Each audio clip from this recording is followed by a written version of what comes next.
They constantly talk about a great apostasy, how Rome will fall, how the Antichrist will be seated in Rome, and all of these other prophecies that they self-interpret, even though they have no authority to interpret them. They say that it refers to the Bishop of Rome or the Pope or the Catholic Church, the current Catholic Church. They are saying that the Catholic Church basically has apostatized, which would make Jesus a liar because he said that the gates of hell will not prevail against the church.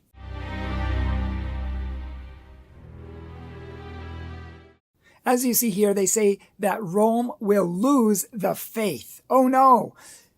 They are famous for saying that Rome will lose the faith. They say this a lot. They quote this apparition a lot. And they apply it to the Catholic Church and the Pope.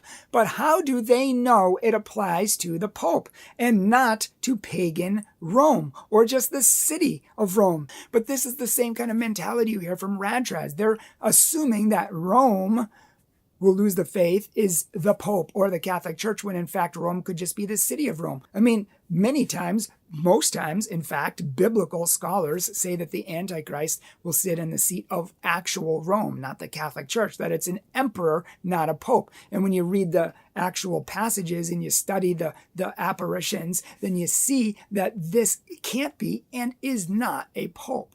Number one, Mary said Rome would lose the faith. She never said how. She never said when. Rad Trads interpret it their own way. This is important, people. They're the ones interpreting her apparition. It's the church's job alone to interpret apparitions. They have no authority to do this. So when they try to apply this to the modern day Catholic Church, they fail on a number of levels, including the fact that they have no authority. I actually like what Jimmy Akin from Catholic Answers says. He says that regarding this apparition, there are only 3 pages written down. That's it. 3 handwritten pages. That was in 1851. And in 1879, there was a booklet of many pages given to the Pope.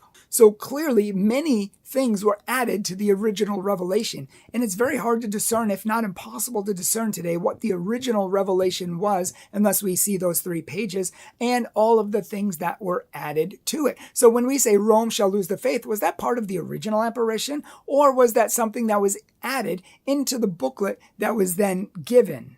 There's a good chance that it might not be part of that original 3-page handwritten document that was sent to the Pope. Moreover, Jimmy Akin goes on to talk about, and this is very interesting, he says that in 1865, she says, the visionary who had this apparition says that the Antichrist will be born in abomination. So he will be born as the Antichrist, born in abomination, in the holy places. He will be like an incarnate demon who utters frightful screams. Doesn't sound a lot like Pope Francis, like they accuse. Goes on to say that he shall have brothers, I think 2 brothers, who will make war. And at the age of 12, they will go to war and have victories with their armies. It doesn't seem to fit the depiction of the Antichrist that she's mentioning. Goes on to say that the great cities, including all of Marseille and Paris, will be swallowed up and conquered.